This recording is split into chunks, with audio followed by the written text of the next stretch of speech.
everyone. I'm Lucy, and we're really happy you're here with us today. And I'm Robert. We're truly glad you're spending this time with us. It feels good to learn together. Before we start, quick reminder, if you enjoy learning English with real conversations, don't forget to like this episode and subscribe to our channel. Yes, because when you subscribe, you don't just support us, you support your own English journey. Today's podcast is a little special. Yes, absolutely. Today's episode is specially made because of one of our subscribers' requests. And if she's watching right now, she'll definitely know exactly what we're talking about. Thank you so much for sending your request. Honestly, we love it when you tell us what you want to learn. Exactly, because this podcast is not just our podcast, it's your podcast. So today, we're talking about something very small but very powerful in English. Yes, 3 tiny words, but they confuse almost everyone. Be, been, and being. When beginners hear these words, they panic. They think, oh no, grammar. But relax. Today, there is no grammar stress. No rules on the board, no boring definitions, just conversation, real life, easy English. And by the end of this podcast, you'll feel more confident. Not perfect, but confident. And confidence is more important than perfection. Always. Smiling warmly. Okay, let's start very softly. Yes, slow and easy. Tell me something. When you were learning a new language, did you feel scared to speak? All the time. I was afraid of making mistakes. Same here. I remember thinking, what if I use the wrong word? What if people laugh? Exactly. And many of our listeners feel the same. So today, if you're listening and thinking, I'm not good at English, let me stop you right there. Yes, stop that thought. You're not bad at English. You're just learning. And learning takes time. Now, let's come back to our 3 words, be, been, and being. They look similar, they sound similar, but they are used in different moments of life. Not grammar moments, life moments. Let's start with the simplest one, the word be. Be is like a base word, a starting point. We often use be when we talk about something in general, or something that is not fixed yet. Let me give a very easy example. Yes, real life, please. Okay, I say, I want to be confident in English. Nice sentence. I'm not saying I am confident, and you're not saying you were confident. I'm talking about a wish, a goal, something I want in my life. Exactly. So be is often connected to dreams or advice or instructions. For example, a teacher says, be quiet, please. Or a friend says, be careful. Or your mother says, be kind. These are not long actions. They're simple ideas and very common in daily English. Now, let me ask something simple. If I say, I want to be happy, is that correct? Yes, perfect. Simple English, very natural. No stress. Now, listeners, think about your own life. Say it with us. I want to be blank. Maybe successful. Maybe confident. Maybe better at English. That's be. Okay, now let's slowly move forward. Not fast, no running. Now, let's talk about been. Ah, yes, this one scares people. People say, when do I use been? And they look very worried. So let's calm everyone down. Been is usually connected to the past, but not just any past. It's about experience, something that happened before. Let me give a simple example. Please do. Okay, I say, I have been tired today. That feels natural. You're talking about your experience, your feeling earlier. Yes. Another example. I have been to New York. Ah, very common sentence. You're not saying you are in New York now, and you're not saying you will go. I'm saying I experienced it before. So been often means I was there, or I experienced it. Exactly. Listeners, this is important. You don't need to remember grammar names. Just remember feeling. Been equals experience, life experience, good or bad. For example, I've been nervous speaking English. Oh, yes, very honest sentence. Many listeners feel that. But now they're trying, they're listening, they're improving, and that's something to be proud of. Absolutely. Now, let's talk honestly. These three words, be, been, being, confuse even confident learners. And that confusion doesn't come from grammar books. It comes from fear. Yes, fear of sounding wrong. People often tell me, I understand English when I listen, but when I speak, my mind freezes. And many times be, been, being are the reason. Exactly, because they look small, but they carry time, feeling, and meaning. So, let's slow down and understand them like humans, not students. Let's start again with be, but not like a classroom rule. Let's think about real life. When do we use be in daily life? Usually when we talk about hopes, advice, or future situations. For example, imagine someone starting a new job. A friend might say, just be confident, you'll do fine. Here, be is not about now or before. It's about mindset. It's about intention.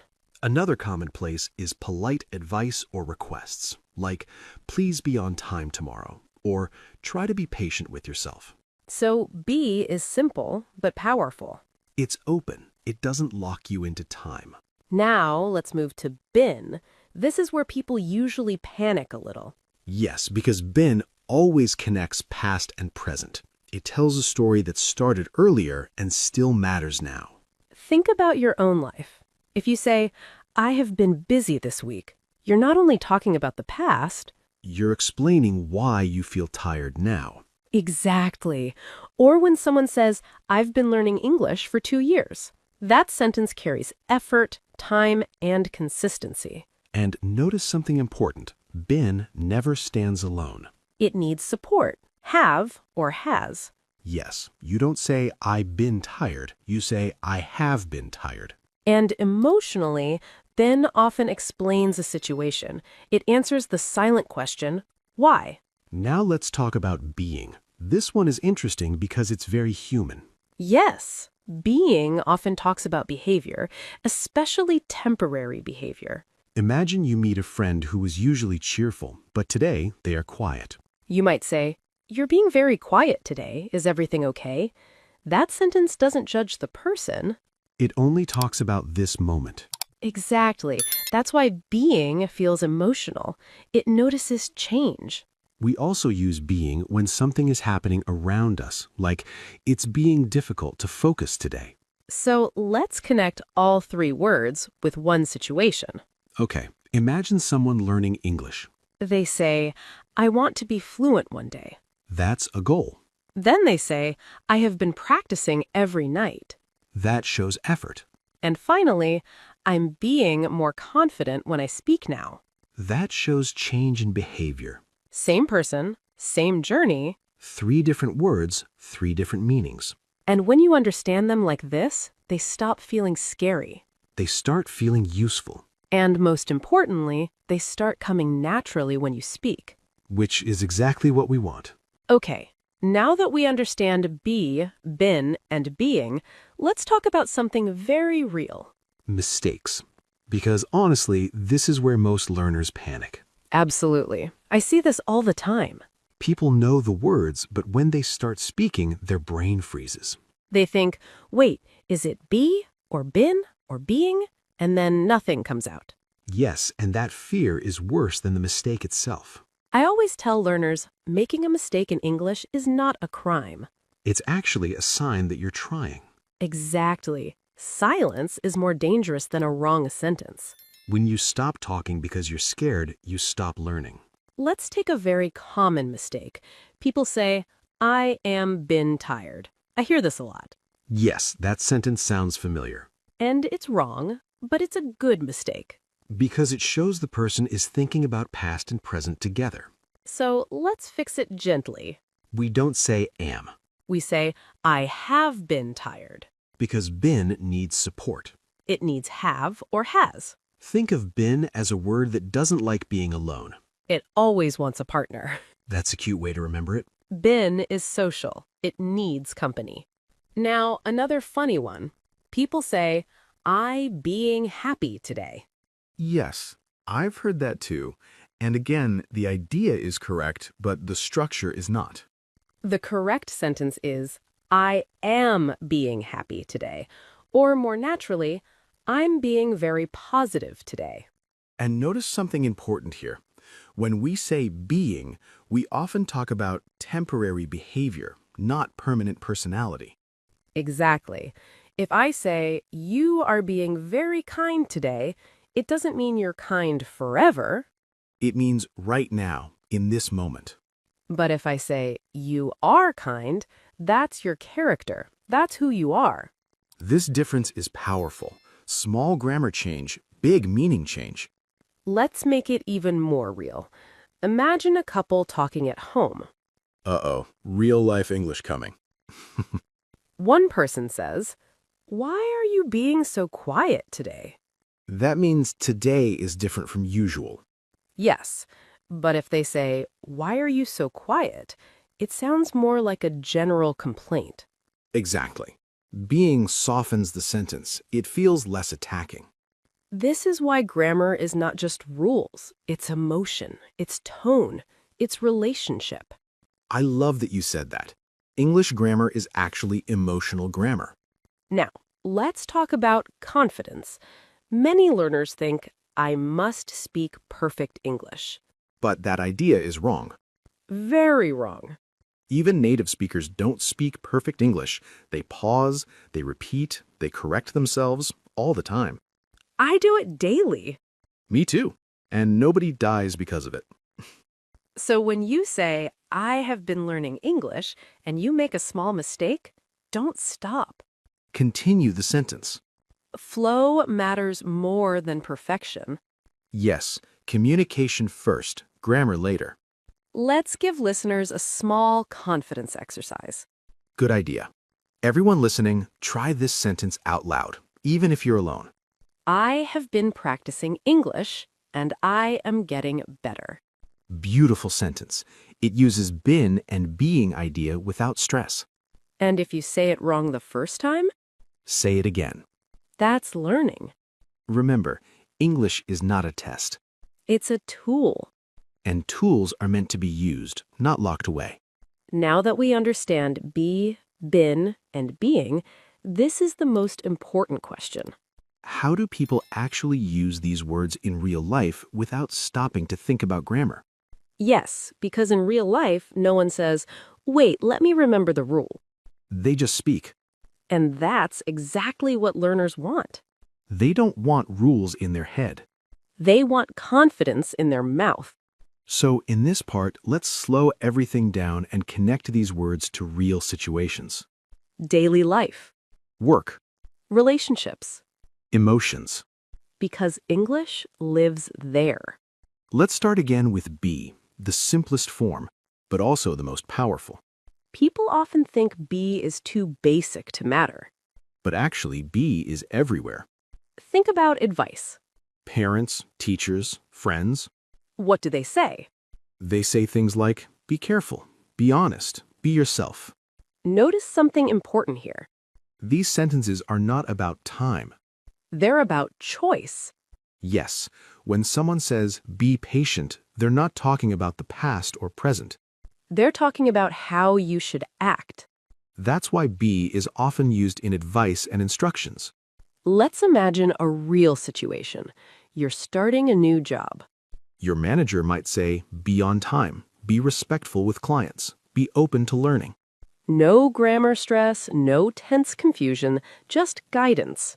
And learners should remember this. When English talks about how to act, be often appears. Now, let's talk about dreams. This is where be becomes emotional. People say, I want to be successful, I want to be confident, I want to be fluent in English. These sentences are not about now. They're about becoming. Exactly. Be connects who you are now to who you want to be. And that's powerful for learners because language learning is a journey. So when someone says, I want to be better at speaking, that sentence already shows hope. Now let's move to been. This word carries experience. Yes, been tells a story about time. But learners get confused because been never stands alone. It always comes with have or has. Let's connect it to real life.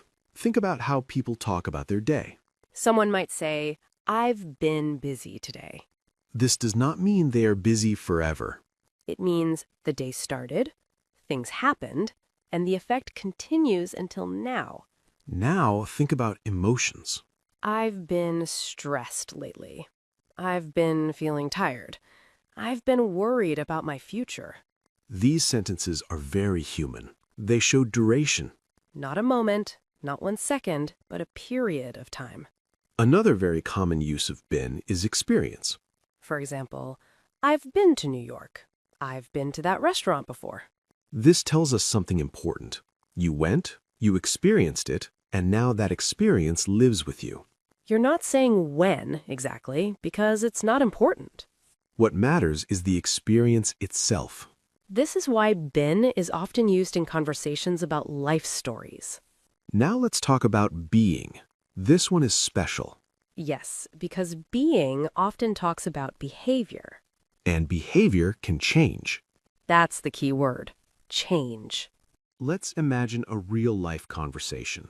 A friend says to you, you're being very quiet today. That doesn't mean you're always quiet. It means right now something is different. Temporary. Exactly. Being shows something happening now or around now. This word appears a lot in relationships. Yes, people say things like, you're being rude, you're being kind, you're being too hard on yourself. Notice how emotional these sentences are. Because they're not labeling a person forever. They're talking about a moment. And that's important. It makes communication softer. Saying you are rude sounds permanent. But saying you're being rude leaves space for change.